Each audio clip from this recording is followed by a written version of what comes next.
नमस्कार। सरकारी पॉलिटेक्निक भूज के मैकेनिकल डिपार्टमेंट में 5वें सेमेस्टर में हम पढ़ रहे हैं।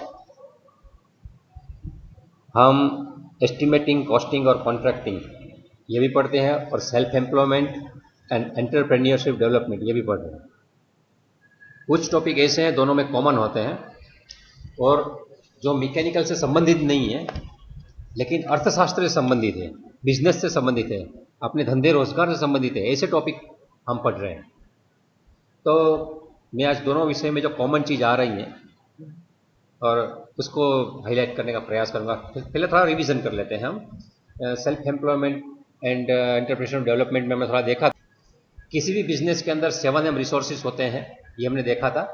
और जो बिजनेस होता है उसके मैनेज करना पड़ता है। बिजनेस मैनेजमेंट में जो 4 मुख्य एक्टिविटी होती है वो भी हमने देख लेती, वो पिछले रिकॉर्डिंग में आपको मिल जाएगी यूट्यूब में। मैन्युफैक्चरिंग मैनेजमेंट होता है, मार्केटिंग मैनेजमेंट होता है, ह्यूमन रिसोर्स मैनेजमेंट होता है और फाइनेंशियल मैनेजमेंट होता है। तो ये पैसे से संबंधित जो मैनेजमेंट है फाइनेंशियल, उसके बारे में हमें समझना है। तो फाइनेंशियल मैनेजमेंट में हमें क्या करना होगा? कोई भी मैनेजमेंट होता है उसमें हमें हमेशा ध्यान रखना है कि जो भी प्रवृत्ति हमें करनी है उसको संभालना है, उसमें कुछ चीज़ें आती रहेगी और कुछ चीज़ें जाती रहेगी। तो जो कुछ आ रहा है वो बिगड़ना नहीं चाहिए और जा रहा है वो वेस्ट ही जाना चाहिए। बाहर गलत मतलब वेस्ट नहीं होना चाहिए, ये समझ के हमें काम करना होता है। जैसे आप किचन मैनेजमेंट होता है तो मैंने आपको काफ़ी बात बताया है, आपकी माता जी क्या करती है तो प्रोक्योरमेंट ऑफ इंग्रेडिएंट्स, यहाँ लिखा है फाइनेंशियल मैनेजमेंट क्या है तो प्रोक्योरमेंट ऑफ फंड्स, मतलब पैसा आपको लाना है एंड देयर डिप्लॉयमेंट, उसको खर्च करना है। कैसे करना है? एफिशिएंटली, इफेक्टिवली, अच्छी तरह से आपको उसको इस्तेमाल करना है। एफिशिएंटली मतलब वेस्ट नहीं होना चाहिए और इफेक्टिवली मतलब सही जगह पे इस्तेमाल होना चाहिए। कभी कभी हम जो चीज़ लाते हैं वो एफिशिएंटली ले आके आते हैं। समझो कि मैं आपको बताऊं इसका एक उदाहरण, किचन के मैनेजमेंट से ही देखेंगे आप। ये फाइनेंशियल मैनेजमेंट से पहले हम किचन मैनेजमेंट समझना इसलिए आसान है कि सबके घर में किचन होता ही। तो समझो कि आपके माताजी हैं, आपका आपके किचन में जो सामान लाती हैं तो सब्जी लाती हैं, कठोल लाती हैं, चावल लाती हैं, गेहूँ लाते हैं, शक्कर आती है, सब प्रोक्योरमेंट। वो उसको पैसे लेके लेके आते हैं, उसको बाद में हर एक जगह पे रखते हैं और बाद में आपको जो भी खाना होता है उसके लिए वो कुछ ना कुछ प्रोसेसिंग करके आपको परोसती है। तो एफिशिएंटली को लिए क्या कहेंगे हम? ये समझो कि उसने लौकी की सब्जी बनाई, दूधीनी साग गुजराती में, बहुत ही अच्छी तरह से उसकी छिलके भी यूज़ कर लिए, सब कर लिए, एकदम एफिशिएंटली बनाया, एकदम टेस्टी है और आपको दिया तो उसमें कुछ भी वेस्ट नहीं होता, एफिशिएंटली बनाया है। लेकिन समझो आपको अच्छी नहीं लगती है और उसने बना दी है तो इफेक्टिवली नहीं बनाई है। क्यों? क्योंकि आपको परोसेंगे, आप खाएंगे नहीं, आपका उल्टी हो जाएगी, आपको पसंद नहीं है। तो उसने काम एफिशिएंट किया है लेकिन इफेक्टिव काम नहीं किया कि जो भी खाने वाला है उसको वो अच्छी नहीं लगती। ठीक इसी तरह से ये फाइनेंशियल मैनेजमेंट में हमें जो भी फंड लाना होता है और उसको डिप्लॉय करना होता है वो एफिशिएंटली भी लाना है, मतलब अच्छे से लाना है और सही जगह पर उसको इस्तेमाल करना है। अगर गलत जगह पर इस्तेमाल कर दिया तो भी वो मेरा मैनेजमेंट अच्छा नहीं है। तो 2 प्रकार की एक्टिविटी है, फंड रेजिंग मतलब कैसे पैसा लाना और फंड यूटिलाइजिंग कैसे खर्च करना। तो जो फंड रेजिंग करते हैं उसको फाइनेंस कहते हैं और यूटिलाइज करते हैं उसको इन्वेस्टमेंट कहते हैं। तो उसमें मैं पिछली बार यहाँ पे थोड़ा बोला था, यहाँ से हम अटके हुए हैं। आप देखेंगे कि उसमें कुछ चीज़ें पहले समझनी जरूरी होती है। हर एक मैनेजमेंट में अगर टर्मिनोलॉजी समझ जाते हैं बाद में वो आसान रहता है।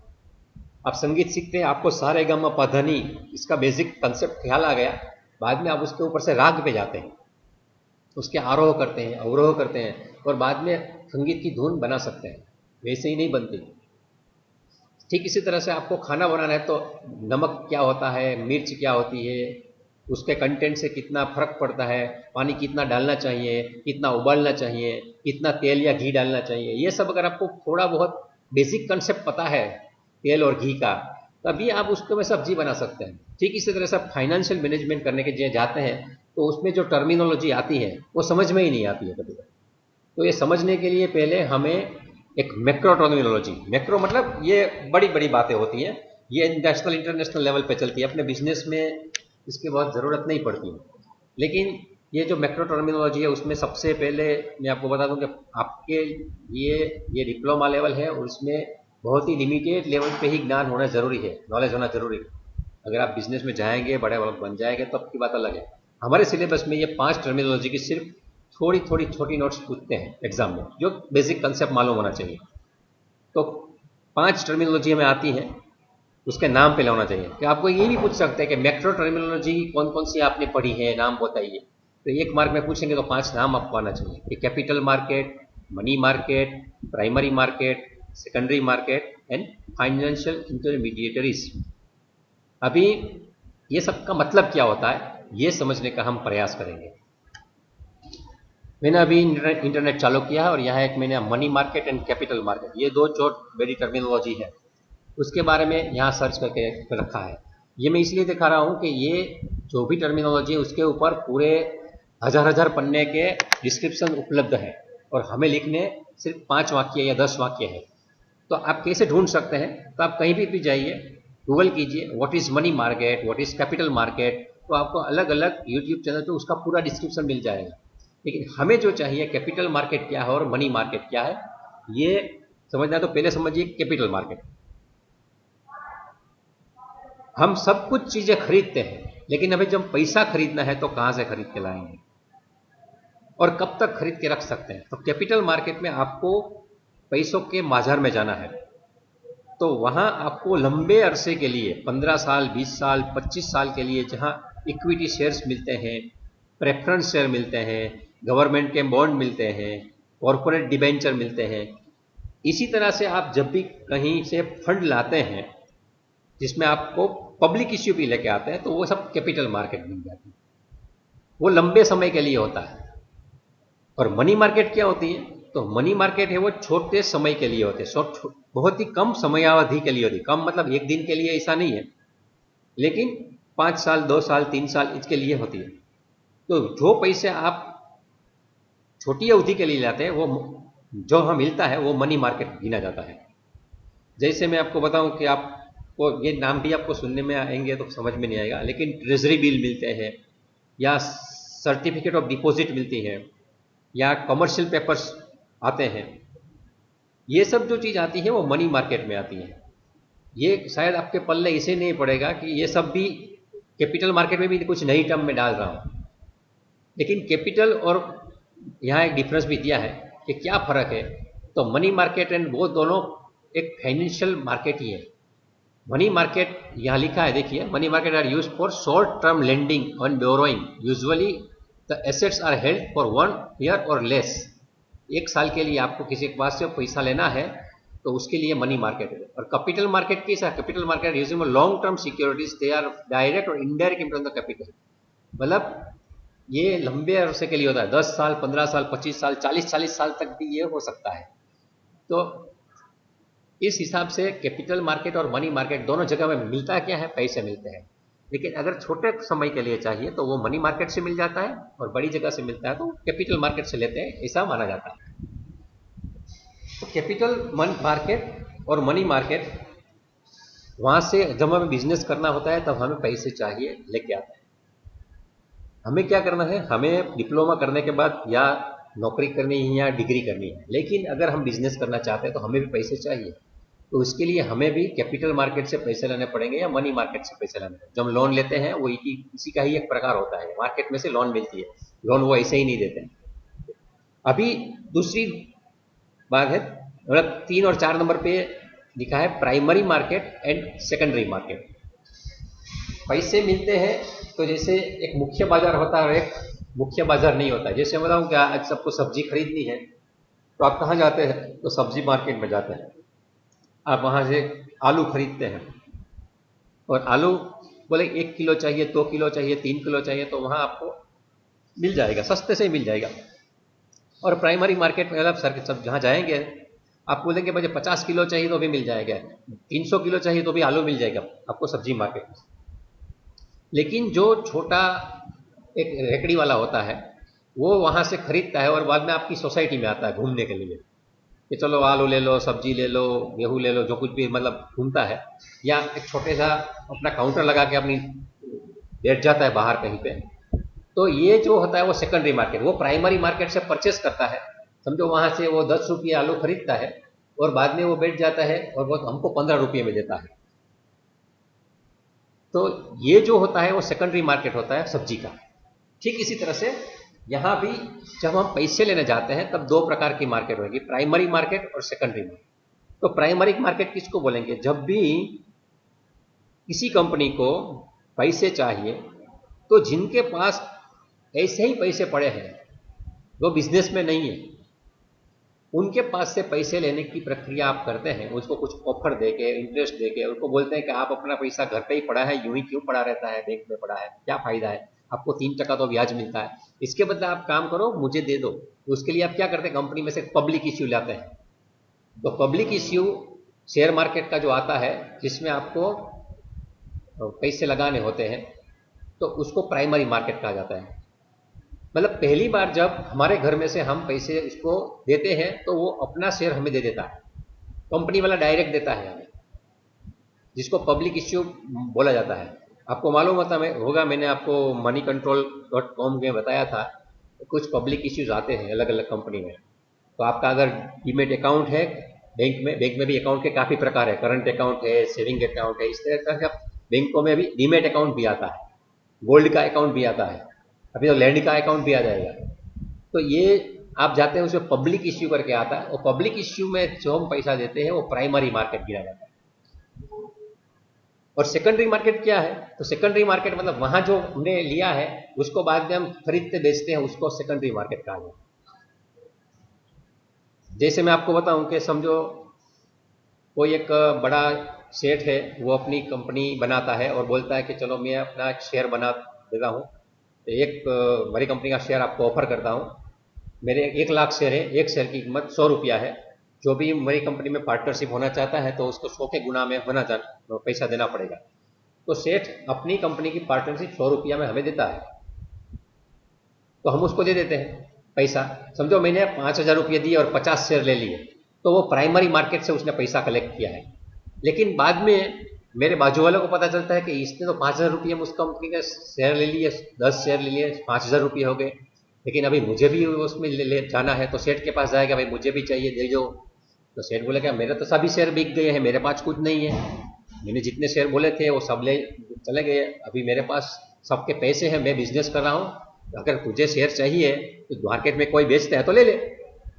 तो बाद में वो क्या करता है, उसको पता चलता है कि मैंने शेयर खरीद के रखे हैं, तो मेरे पास आएगा कि आपने 5,000 रुपये में शेयर खरीदे हैं, तो हाँ खरीदे हैं, कितने हैं? 10 है, मुझे देंगे? मैं तो नहीं दूंगा, क्योंकि मुझे मालूम है वो 5,000 रुपये का मैं इन्वेस्टमेंट किया है, वो 1 साल के बाद मुझे 5 में से 6,000 रुपये हो जाएंगे, मेरी ऐसी धारणा है, तो मैं उसको नहीं बेचूंगा। लेकिन फिर भी बोलता है कि आपको क्या लगता है 5,000 का 6,000 के लिए आप 1 साल वेट करेंगे? मैं आपको अभी 6,000 देता हूँ, मुझे शेयर दे दीजिए। तो मुझे लगता है ठीक है, 1 साल वेट करने की जरूरत क्या, मैंने 5,000 दिए थे, 1 महीने में मुझे 1,000 का फायदा हो रहा है, मैं उसको 6,000 में दे देता हूँ। तो ये जो ट्रांजेक्शन हुआ वो सेकेंडरी मार्केट का गिना जाता है। तो प्राइमरी मार्केट क्या था? ओरिजिनल सेट जब हमारे पास से पैसा लेता है तो वो प्राइमरी मार्केट है, और जब हम सेठ को बीच में लाते ही नहीं, कहीं हम अंदर अंदर एक दूसरे के साथ ट्रांजेक्शन कर देते हैं बिना सेठ को बताए, वो सेकेंडरी मार्केट गिना जाता है। तो इस हिसाब से आपको पहले समझ में आना चाहिए, मैक्रोइकोनॉमिक व्यापक अर्थशास्त्र है। और आपको ये भी समझना चाहिए कि अभी भी हमारे देश में हम जो देख रहे हैं, अभी जो न्यूज़ चल रहे हैं, कभी ड्रग कार्टेल चल रहे हैं, कभी हवाला मनी आता है, कभी कभी ये खेडूतों का ये जो बिल आ जाता है उसके बारे में आता है, ये सब जो कुछ भी आता है ना, उसमें ये सब टर्मिनोलॉजी आती है, कहीं ना कहीं इसका लिंक होता है।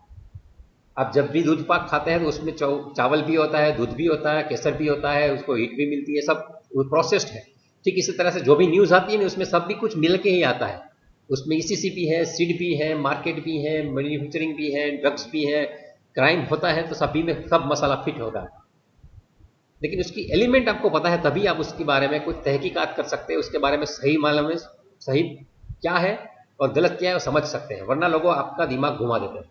आपको लगता है ये उसने सुसाइड किया तो उसके पीछे ये राज होगा और ये थियरी होगी, आप कुछ ना कुछ लोग बोलते हैं मानते लगते हैं। लेकिन अगर आप फंडामेंटल पे जाते हैं तो आप सब कुछ समझ सकते हैं। Everything is very simple if you reduce it to fundamentals. ये एक महत्व का सिद्धांत है।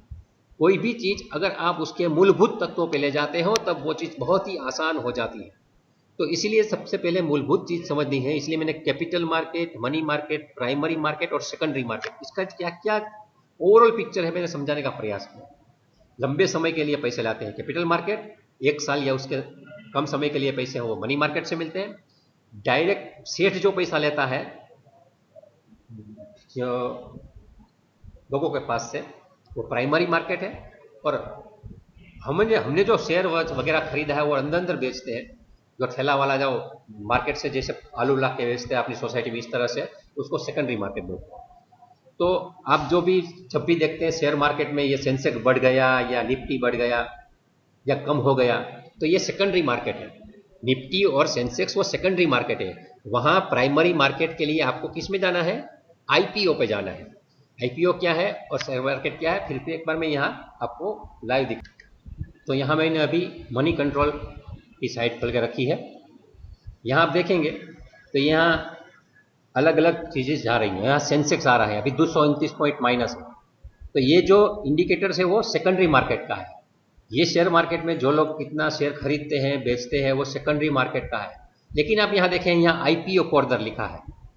आईपीओ कॉर्नर ये क्या है? ये प्राइमरी मार्केट का न्यूज़ है। तो आईपीओ कॉर्नर में आप जाएंगे तो उसने लिखा है कि एंजल ब्रोकिंग का IPO day 1 issue subscribe 5%, retail portion book 9%। मतलब ये एंजल ब्रोकिंग का आईपीओ, मतलब ये कंपनी है उसने लिखा है कि मेरा ये कंपनी है, आप शेयर खरीदना चाहोगे? तो ये आईपीओ कॉर्नर है वो प्राइमरी मार्केट का सेगमेंट दिखाता है, और ये जो है सेंसेक्स वाला ये सेकेंडरी मार्केट का है। ठीक इसी तरह देखेंगे। इसके बाद यहाँ एक चीज होती है मार्केट में, ये मैंने लिखा है फाइनेंशियल डेरिवेटिव्स। ठीक है, यहाँ मैंने लिखा था फाइनेंशियल इंटरमीडिएटरीज। फाइनेंशियल इंटरमीडिएटरीज क्या है? तो आपके समझ के लिए मैं बताऊं कि हम जब भी प्राइमरी मार्केट और सेकेंडरी मार्केट में जो भी चीज लेते हैं तो ओरिजिनल चीज हम खरीदते हैं। जैसे आपको बताऊं कि आप गेहूं लाते हैं तो मार्केटिंग यार्ड से लेके आए, बाद में आपने अपनी दुकान पे रखा, आपकी दुकान से आपने दूसरे को दिया, दूसरे ने तीसरे को दिया, अंदर अंदर आप करते हैं तो गेहूं ही बेच रहे हैं। लेकिन समझो मैं गेहूं लाता हूं, बाद में उसमें आटा बनाता हूं और आटा में से मैं ब्रेड बनाता हूं और ब्रेड बेचता हूं। तो ये फूड की इंटरमीडिएटरीज है। ब्रेड बना दी मैंने, अभी मैं गेहूं नहीं बेच रहा हूं। ठीक इसी तरह से शेयर मार्केट में जो मिलता है वो ओरिजिनल चीज जब तक ट्रांसैक्ट होती है वो मिला के कुछ इसकी मिक्स प्रोडक्ट बना देते हैं। जैसे आपको बताऊं, एक प्रॉपर एग्जांपल यही रहेगा, मैं यहाँ कहता हूँ। यहाँ म्यूचुअल फंड होगा कहीं, यह देखिए म्यूचुअल फंड। ये म्यूचुअल फंड क्या है? तो ये फाइनेंशियल इंटरमीडिएटरीज है। ये कुछ कंपनियां होती है, वो बोलती है कि आपको पैसा लगाने हैं तो कोई भी पैसा क्यों देगा किसी को। हम किसी भी जगह हम पैसा लगाते हैं तो क्या अपनी सुविधा बढ़ाने के लिए लगाते हैं या पैसे ज़्यादा बढ़ जाए इसलिए लगाते हैं। जैसे हमारे पास 1 लाख रुपया पड़ा है तो हम क्या करेंगे, तो इसका गहना लेके आएंगे कि घर पे गहना रखा है तो इसका गहने का भाव भविष्य में बढ़ जाएगा और हमको कभी पहनना है तो काम भी आएगा। या आपके पास 25 लाख रुपये पड़े तो आप बोलेंगे कि मैं एक प्लॉट खरीद लेता हूँ, प्लॉट पड़ा है, भविष्य में उसका भाव बढ़ेगा। हम कभी भी पैसा अपने सुविधा के लिए खर्च करते हैं या उस बढ़ जाएगा इसी जगह में इन्वेस्ट करते हैं, उसको बढ़ना है। तो हमें अगर प्राइमरी मार्केट और सेकेंडरी मार्केट में लेन देन करना आता नहीं है और हमें कोई मूर्ख बना देगा ऐसा लगता है, तो म्यूचुअल फंड वाले कोई कंपनी बनाते हैं, वो बोलते हैं कि मैं आपको म्यूचुअल फंड देता हूँ। तो उसमें क्या करोगे? तो क्या आपके बदले मैं पैसा इन्वेस्ट करूंगा शेयर मार्केट में और उसमें जो प्रॉफिट होगा उसमें से कुछ मेरा होगा और बाकी आपका होगा। उस हिसाब से वो नया फाइनेंस में, तो मतलब गेहूं में से जैसे ब्रेड बनती है, ठीक इसी तरह से म्यूचुअल फंड में एक नया सर्टिफिकेट जिसका यूनिट बनता है, वो हमें बेचता है, काम वो करता है। तो इस हिसाब से मार्केट चलती है। तो ये फाइनेंशियल इंटरमीडिएटरीज है। मतलब हम जब डायरेक्ट डीलिंग नहीं कर सकते उस वक्त इंटरमीडिएटरीज म्यूचुअल फंड जैसी चीजों में आता है। यहाँ आप देखेंगे काफी चीजें हैं, अभी कमोडिटीज आ गई हैं, इंश्योरेंस भी आ गया है, पर्सनल फाइनेंस मतलब लोन वाला आ गया है, काफ़ी चीज़ें मार्केट में आ चुकी है ये सब में जाएंगे तो हमें डिप्लोमा मैकेनिकल छोड़ के हमें बीकॉम होना पड़ेगा या चार्टर्ड अकाउंटेंट होना पड़ेगा। लेकिन आपके ध्यान में आई इसलिए मैंने थोड़ा आपको डिटेल में भी बताया कि ये क्या है। तो मैक्रो टर्मिनोलॉजी में हम ये 5 टर्मिनोलॉजी परीक्षा में भी पूछते हैं, उसके बारे में 5-7 लाइन लिखनी होती है। आपके बुक में लिखी हुई है और मेरे क्लास में भी या यहाँ की नोट्स लगा दूंगा, आप देख लेना। इसके बाद आता है कुछ ये मैक्रो टर्मिनोलॉजी की तरह माइक्रो टर्मिनोलॉजी आती है। ये ईसीसी में भी काम आता है और ये साथ में हमें सीड में भी काम आता है, दोनों में काम आता है। और मैं तो ये मानता हूँ कि सब्जेक्ट के बंदे आप ये इसे सोचिए कि आप जब डिप्लोमा कर लेंगे और बाद में मार्केट में जाएंगे तो आपको कहीं पे बिजनेस करना है तो आप कोई मतलब मूर्ख नहीं बना सकता। आप इतने सहाने नहीं है कि आप कुछ डिसीजन ले सके, लेकिन आपको गलत फहमी नहीं फैला सकता, इतना तो हम ये सीख सकते हैं। तो मैक्रो टर्मिनोलॉजी मतलब बड़ी बड़ी बातें थी, मतलब करोड़ों में होती है वो सब। लेकिन अभी जो है माइक्रो टर्मिनोलॉजी है। माइक्रो टर्मिनोलॉजी क्या है, मतलब हमारा जो छोटा सा बिजनेस लेके बैठे हैं, हम समझो पानी का पाउच बना रहे हैं या सुपारी बेच रहे हैं या घानादार का पाउच बना रहे हैं या लिपस्टिक का यूनिट है अपना, कुछ भी हो सकता है। हम छोटा सा यूनिट लेके बैठे हैं, उसमें जो हमारी प्रोजेक्ट मैनेज करना होता है उसमें क्या क्या टर्मिनोलॉजी हमें ध्यान में होनी चाहिए, उसकी व्याख्या पूछते हैं। ये 2-2 मार्क में पूछते हैं कि what is project cost, project cost क्या है। तो ये कुल मिलाकर 25 टर्मिनोलॉजी हमारे एग्जाम में पूछी जाती है। ये एक के बाद एक आपको पेज दिखा देता हूँ। ये पहली 5, इसके बाद ये, इसके बाद ये, इसके बाद ये, इसके बाद ये। इसमें कहीं कहीं स्पेलिंग गलत हो सकती है, लेकिन ठीक है, वो सुधार लेंगे बाद में। तो ये 25 है, 25 के 25 हमें पढ़ने के लिए टाइम तो ज़्यादा लगेगा। लेकिन अभी हम यहाँ से शुरू करते हैं। What is project cost. तो प्रोजेक्ट क्या है पता है आपको, भी हमने प्रोजेक्ट दिया है अभी, तो आपको यही करना है, प्रोजेक्ट का कॉस्ट तय करना होगा और इसके लिए आपको रिपोर्ट भी बनानी पड़ेगी। और उसी के लिए हम ये माथापच्ची कर रहे हैं कि आप ये समझ जाए तो आपका प्रोजेक्ट आप आसानी से बना सके। तो प्रोजेक्ट का कॉस्ट क्या है। अब जब भी कोई फैक्ट्री डालना चाहते हैं तो उस वक्त आपको कुछ बिल्डिंग खरीदनी पड़ती है, कुछ ज़मीन, या पहले ज़मीन खरीदते हैं, बाद में बिल्डिंग खरीदते हैं, या उसमें मशीन खरीदते हैं, उसका फर्नीचर खरीदते हैं, व्हीकल खरीदते हैं। ये सब कुछ आपको फिक्स्ड एसेट चाहिए। बाद में आपको जो भी प्रोजेक्ट बना रहे हैं उसमें कुछ मैन्युफैक्चरिंग का काम करना है तो उसके लिए मटेरियल चाहिए, उसके लिए मजदूर चाहिए। तो उसके लिए आपका जो पैसा चाहिए वो वर्किंग कैपिटल कहते हैं, वो भी आपको चाहिए। बाद में उसके पहले आपने कुछ लाइसेंस के लिए अप्लाई किया है, वो सब चाहिए, और कुछ छुटक मुटक का खर्चा हो जाता है। तो ये सब कुछ मिला के आपका प्रोजेक्ट जब शुरू होता है तो समझो 50 लाख का हो रहा है। तो आपका जो फैक्ट्री या आपका जो इंटरप्रेन्योर का साहस आप कर रहे हैं, छोटी सी समझो पाव भाजी की भी रेकड़ी लगा रहे हैं या डोसा का शुरू कर रहे हैं, जो कुछ भी, मैं छोटे आदमी का भी ये सोच के बता रहा हूँ कि ये आपको ध्यान में आता है, आप यही बिजनेस आसपास में देखते हैं, तो उसमें जो खर्चा होता है उसको प्रोजेक्ट कॉस्ट बोलते हैं। इसमें मुझे कंप्लीटली कुछ आने वाला नहीं है, लेकिन सबसे पहले मुझे पैसे डालने ही हैं। तो शुरू करने के लिए और 1 महीना कम से कम चलाने के लिए, जब तक मेरा पहला कस्टमर आके मुझे पैसा ना दे तब तक मुझे जितना पैसा लगाना है उसको प्रोजेक्ट कॉस्ट बोलते हैं। जब मुझे बिजनेस में से पैसे आने लगते हैं, बात की बात नहीं है, उसके पहले की बात है, तो जो पैसे प्रोजेक्ट कॉस्ट माना जाता है। उसके लिए सरकार आपको सहाय भी कर रही है। अगर जाना चाहे तो startup India, stand up India, उसके बारे में भी आपको अलग क्लास ले ही रहे हैं। और जिला उद्योग केंद्र में से आपको कैसे उसकी सहायता मिल सकती है, आपको लोन कैसे मिल सकती है, कितने लिमिट तक मिल सकती है, एमएसएमई में कैसे अप्लाई करते हैं, वो सबकी भी इसमें क्लास लग रही है। तो वो अलग जगह सीख रहे हैं। प्रोजेक्ट कॉस्ट आपको अगर निकालना आता है, तो अगर आप सही प्रोजेक्ट कॉस्ट निकाल रहे हो तो आपको सहाय मिल सकती है। प्रोजेक्ट कॉस्ट क्या है वो आपको पता चल जाना चाहिए। प्रोजेक्ट कॉस्ट आपको पता चल गया 50 लाख हो जाएगी, लेकिन अभी दूसरा टर्मिनोलॉजी आता है कि आप पैसे 50 लाख कहाँ से लाओगे। तो दूसरी चीज़ आपको ये मालूम होनी चाहिए कि खर्चा तो हमने पेपर में बना लिया, लेकिन पेपर पे खर्चा कितना होगा या प्लानिंग करने से हमारा प्रोजेक्ट कॉस्ट मिलने वाला नहीं है। उसके लिए मुझे कहीं से पैसे लेना जाना पड़ेगा, तो उसको बोलते हैं सोर्सेस ऑफ फाइनेंस और मीन्स ऑफ फाइनेंस। तो उसके लिए आप कैसा से पैसे ला सकते हैं, एक अपनी जेब में से निकाल सकते हैं, एक है आप अलग अलग बैंक में से लोन ला सकते हैं, वही कभी आपको गवर्नमेंट सब्सिडी भी देती है। जैसे एमएसएमई यूनिट है तो उसमें आपको टैक्स में भी कुछ बाद मिलता है, तो उसको ध्यान में रखते आप आपका प्रोजेक्ट कॉस्ट में से वो माइनस कर सकते हैं। तो इस हिसाब से आप मीन्स ऑफ फाइनेंस देख सकते हैं। लेकिन ये दो टर्म में ना समझाई आपको, प्रोजेक्ट कॉस्ट और मीन्स में, मगर इसमें कुछ मैंने अलग अलग शब्द यूज किए। उसमें से एक था फिक्स्ड एसेट। तो तीसरी चीज है फिक्स्ड एसेट क्या है। तो हमारे बिजनेस में हमारा पैसा जब लंबे समय के लिए किसी चीज में हम इन्वेस्ट करके रखते हैं और जिसका हमें डिप्रिसिएशन भी हो जाता है, ऐसी चीज जो है उसको फिक्स्ड एसेट बोलेंगे। जैसे कि लैंड, जमीन ली है हमने, समझो कि 400 वार का प्लॉट लिया जीआईडीसी में, तो लैंड है, तो फिक्स्ड एसेट हो गई। उसको आप घुमा नहीं सकते कहीं पे, यहीं रखनी पड़ती है। बिल्डिंग बना दी तो वो फिक्स्ड है, तो उसमें मशीन है, फाउंडेशन पे फिट कर दिया या फर्नीचर लगा दिया, वैसे आप घुमा सकते हैं, लेकिन इसको घुमा के कहाँ ले जाओगे आप? अगर पूरा लैंड चेंज करो तो अलग बात है, लेकिन वो भी फिक्स्ड एसेट में आती है।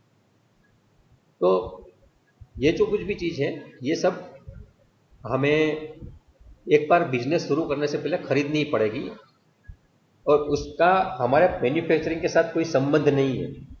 आप अपना पानी का पाउच एक बनाओ या 1 लाख बनाओ, आपकी बिल्डिंग आ गई मतलब आ गई, वो खर्चा हो गया, फिक्स्ड एसेट आ गया।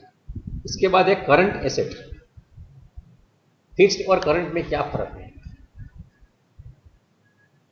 तो फिक्स तो आपने लगा दी, लेकिन आपने जब मैन्युफैक्चरिंग चालू करेंगे, समझो सुपारी का बिजनेस, तो आप सुपारी लेके आएंगे, उसको काटने का मशीन लाएंगे, उसमें सुगंधी डालना है वो ला के आएंगे, उसके लिए कुछ टूल्स चाहिए, उसके स्पेयर पार्ट चाहिए, उसके लिए आपको एयर कंप्रेसर चाहिए, तो उसके लिए कुछ आपको खर्चा पड़ना है।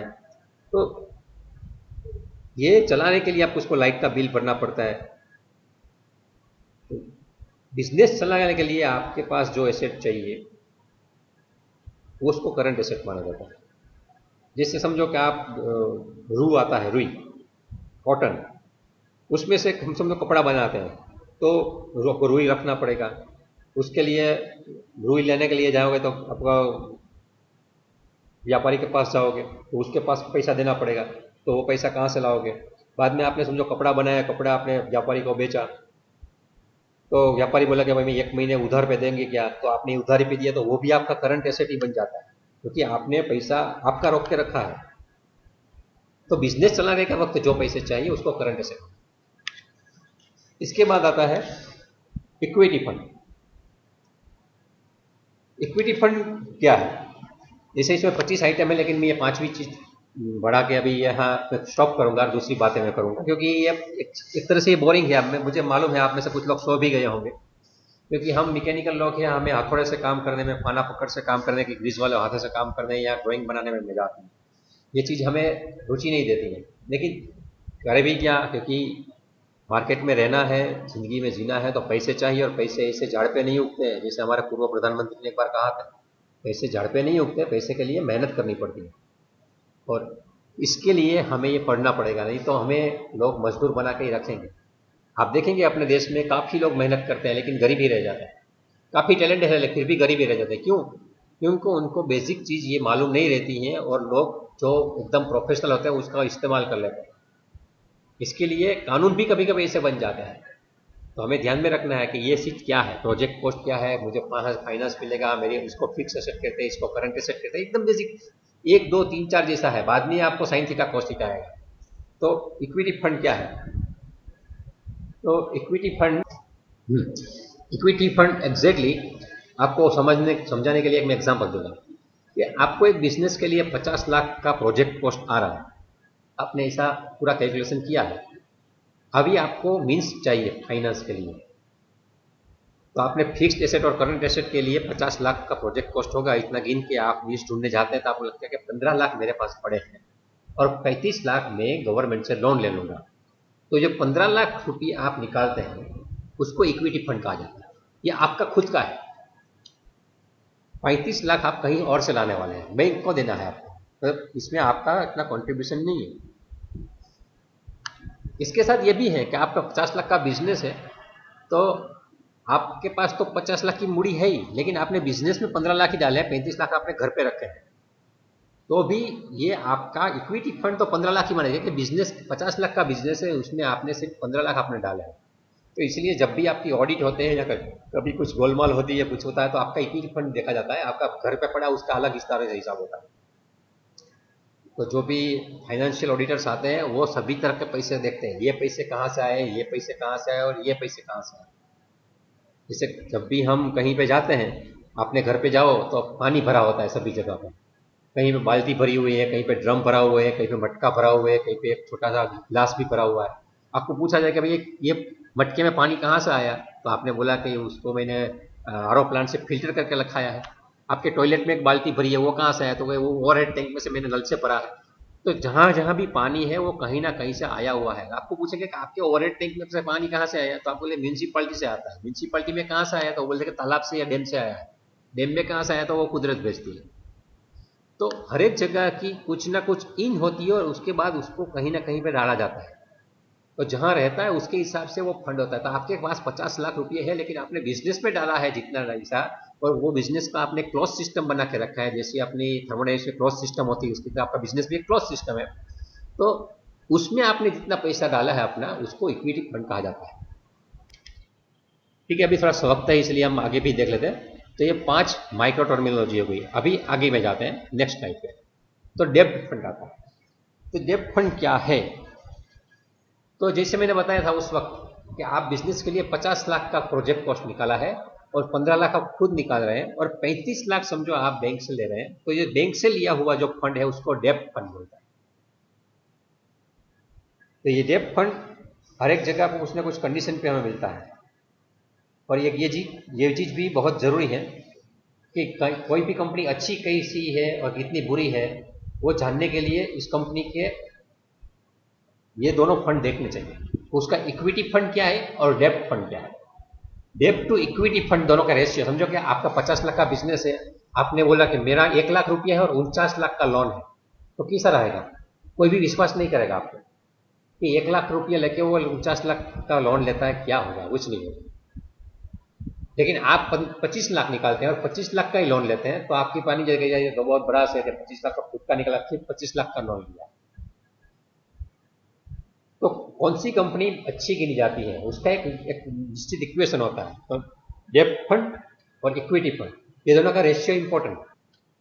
इक्विटी फंड और डेब्ट फंड, ये दोनों में कितना रेशियो है, इसके हिसाब से उसकी कैपेसिटी मालूम पड़ती है।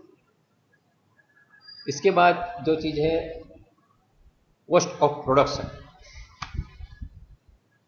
कॉस्ट ऑफ प्रोडक्शन तो बहुत आसान चीज है, मैं मानता हूं, उसके लिए कुछ बहुत कहने की जरूरत नहीं है कि आप जो भी चीज बनाते हैं वो मार्केट में आप किसी न किसी की बेचते हैं, तो उसका एक मिनिमम लेवल होता है। समझो कि आप हनी के बिजनेस में मध बनाते हैं और आप हनी बेचना चाहते हैं, तो कोई लेने के आएगा तो बोलेगा आपके पास क्या 10 ग्राम का बोतल है, तो बोलेगा भाई 10 ग्राम का बोतल तो नहीं, आपको चाहिए तो मेरे पास 100 ग्राम का मिनिमम बोतल है, 100 ग्राम का है, 250 का है, 500 का है और 1 किलो का है।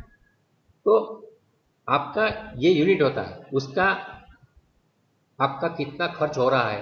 तो आप बोलेंगे कि मेरा पूरा साल में समझो मैं 50,000 किलो मध बनाता हूं, तो 50,000 किलो मध बनाया और पूरे साल में मैंने कितना खर्चा किया, तो कुल खर्च जितना हो गया है उसको हम 50,000 से डिवाइड कर दो, 1 किलो का इतना भाव, मतलब प्रोडक्शन कॉस्ट हो गया, उसके ऊपर मुझे बाद में प्रॉफिट लगा के बेचना है। तो कॉस्ट ऑफ प्रोडक्शन या कॉस्ट पर यूनिट कितना है वो आपको ध्यान में आना चाहिए। तो कैसे कम होगा, तो आप कम समय में ज्यादा चीजें बनाते हैं और साथ में खर्च भी कम करते हैं, तो आपका कॉस्ट ऑफ प्रोडक्शन कम होता है। कभी कभी मैं आपको बताता हूं कि आप जो कौन सी चीज बना रहे हैं उसके ऊपर से आपको क्वांटिटी नक्की करनी चाहिए, वो बैच की साइज नक्की करनी चाहिए, उसके हिसाब से आपका कॉस्ट ऑफ प्रोडक्शन आप कम कर सकते हैं। जब भी आपके घर पर कोई चाय पीने आता है या कोई मेहमान आता है, चाय बनाते हैं, 2 लोग हैं, तो 2 लोगों की चाय के लिए आप छोटा सा बर्तन लेते हैं।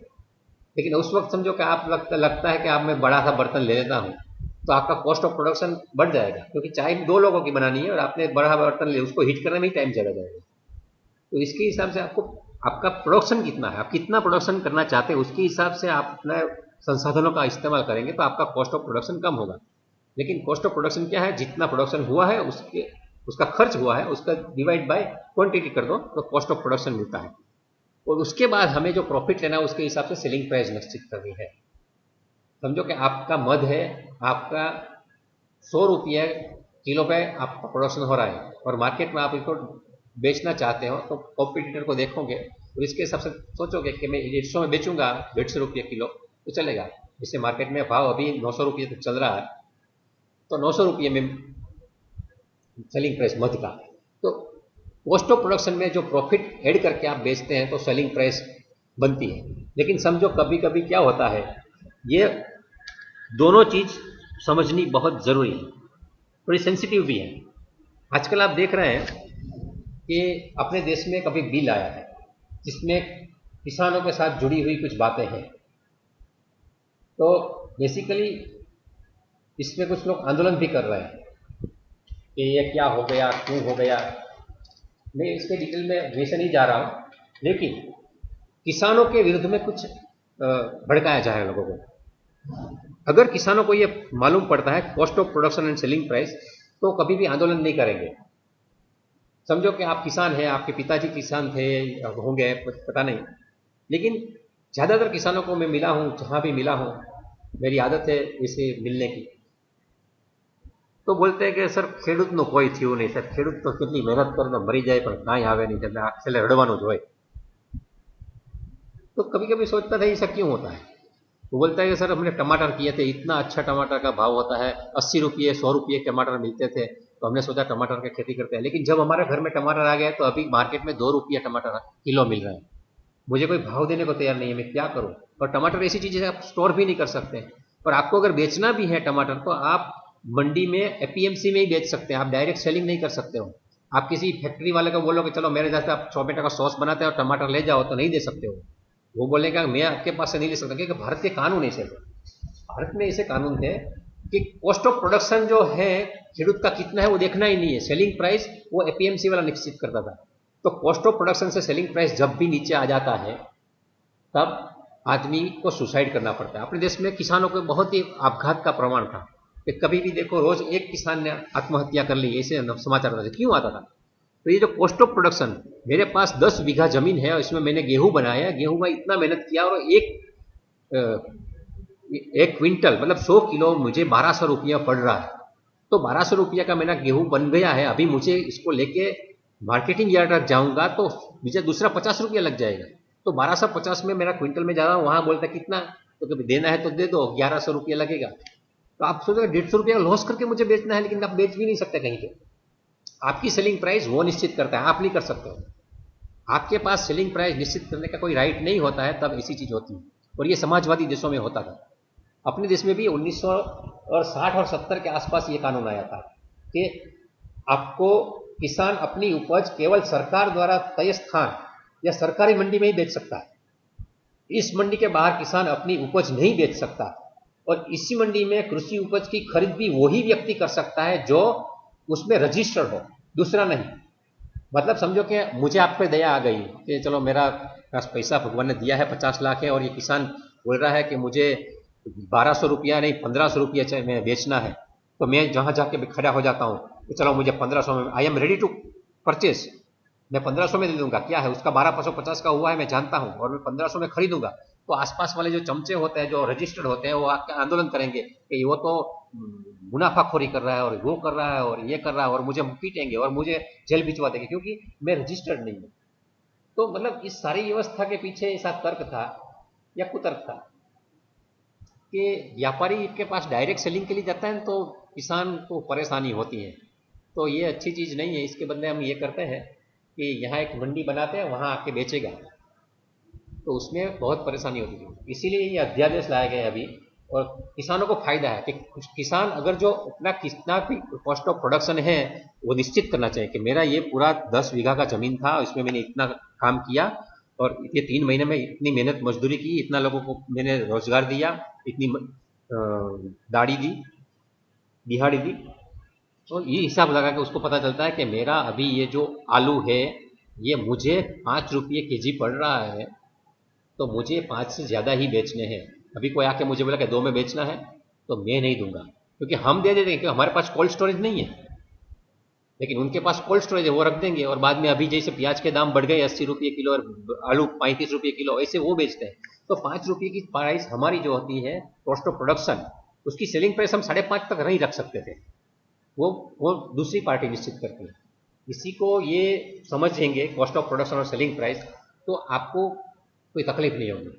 तो हर एक बिजनेस में मैं तो मानता हूँ भारत खेती प्रधान देश है, 80% से भी ज़्यादा लोग अपने किसान हैं। तो किसान के जो बेटे हैं उनको खुद को समझना चाहिए कि कॉस्ट ऑफ प्रोडक्शन कौन निश्चित करता है। तो हम करते हैं, हम मजदूरी करते हैं, हम बियारण लाते हैं तो बियारण के भाव कुछ भी लेते हैं, हम खातर लाते हैं तो उसका ब्लैक मार्केटिंग होता है, दवाइयाँ लाते हैं तो दवा एकदम हाई डोज पे लेते हैं तो उसके भी पैसे लगते हैं। उसमें कोई एजेंट नहीं है, वो सरकार देती भी नहीं है। लेकिन जब बेचना होता है तो वो बोलते हैं आप बेच नहीं सकते किसी को, वो हमें ही बेचना है। और वो 5 लोग ऐसे ही अपने आपको मालूम है कि नहीं पता नहीं, लेकिन वो कभी भी वो होता है ना, तो 10 लोग आते हैं, सबको हराजी करनी होती है। और उसमें क्या होता है कि एक रुमाल लाते हैं टुवाल जैसा, वो जो इसका भी समझो मूंगफली बेचनी होती है, मूंगफली के ऊपर वो टुवाल रखते हैं, नीचे अपना हाथ डालते हैं और सबको थोड़ी बार ऐसे सोचते हैं और बाद में निकाल लेते हैं और बाद में हराजी शुरू होती है। तो उसमें क्या वो अंदर हाथ रख के कोडिंग कर लेते हैं, एक अंगली या 2 अंगली या ऐसा।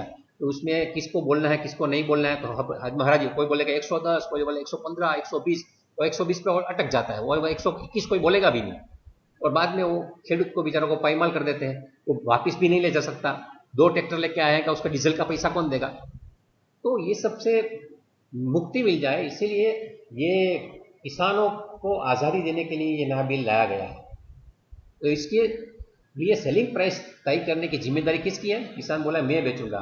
बाजार में अगर कोई भी चीज़ 100 रुपये किलो बेच रही है, लेकिन मेरे खेत में से अगर आपको चाहिए तो ये 200 रुपये किलो ले जाना पड़ेगा। इसी क्या चीज़ है भाई आपके पास, तो मेरा पूरा ऑर्गेनिक है, मैंने इसमें कुछ दवाइयाँ यूज़ नहीं की है और मैं अच्छी तरह से बनाता हूँ। तो इस हिसाब से किसान बोलेगा 200, और वहाँ ला जाके भी दूसरा पार्टी भी खरीद कर सकता है। आपको मालूम नहीं है कि, लेकिन अगर मैं आपके खेत में आके डायरेक्ट परचेस करता हूँ और मैं लेके आता हूँ मेरे घर पे, तो आप भी गैर कानूनी काम कर रहे हैं और मैं भी गैर कानूनी काम करना। मुझे भी किसी किसान के पास से डायरेक्ट शॉपिंग करने की अनुमति नहीं थी। वैसे कोई बोलता नहीं था, ये अलग बात है, लेकिन अभी वो अनुमति आ गई है। तो ये मैं फंडामेंटली अब समझा रहा हूँ कि ये जो फाइनेंशियल मैनेजमेंट में फैक्ट्री में जो होता है, वो हमें किसान को भी अभी फैक्ट्री की मालिक की तरह सोचना है कि मेरा कॉस्ट ऑफ प्रोडक्शन क्या है, सेलिंग प्राइस मैं तय करूंगा और किसको बेचना है।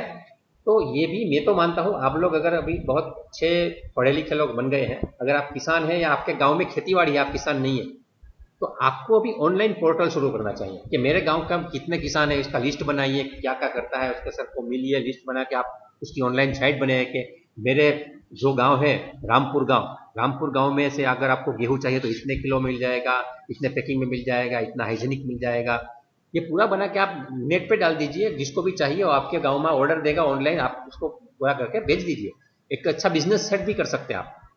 तो कॉस्ट ऑफ प्रोडक्शन और सेलिंग प्राइस का अगर कंसेप्ट सही है तो उसमें सब कुछ मिला के आप आगे जा सकते हैं। बाकी फिक्स्ड कॉस्ट और वेरिएबल कॉस्ट क्या है मुझे लगता है समझाने की जरूरत नहीं है। जो प्रोडक्शन के साथ रिलेटेड नहीं है ऐसी खर्चा है वो फिक्स्ड है, और जितना प्रोडक्शन ज़्यादा करते हैं उसकी कॉस्ट बढ़ती है, कम करते हैं उसकी कम होती है। मतलब depends on your volume of production, वो वेरिएबल कॉस्ट है। ये हम पहले भी पढ़ चुके हैं, इसलिए आज मैं इसमें जाता नहीं हूँ। तो भैया 10 टर्मिनोलॉजी देख लिए, 11वीं पे हम आए हैं ब्रेक इवन, वो नेक्स्ट टाइम हम देखेंगे। यहाँ तक हमने जो पढ़ा है ये कहीं कहीं किसी तरह ब्रेक एग्जाम में पूछेंगे और वाइवा में भी पूछेंगे। आप जरा अपनी बुक्स में भी देख लेना, लिख के भी रखना।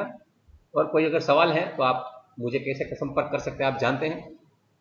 हमारा फेसबुक का पेज भी है, उसमें भी आप मुझे मेल कर सकते हैं, इनबॉक्स में भी जा सकते हैं, या माइक्रोसॉफ्ट टीम में भी आप मुझे डायरेक्ट मैसेज कर सकते हैं।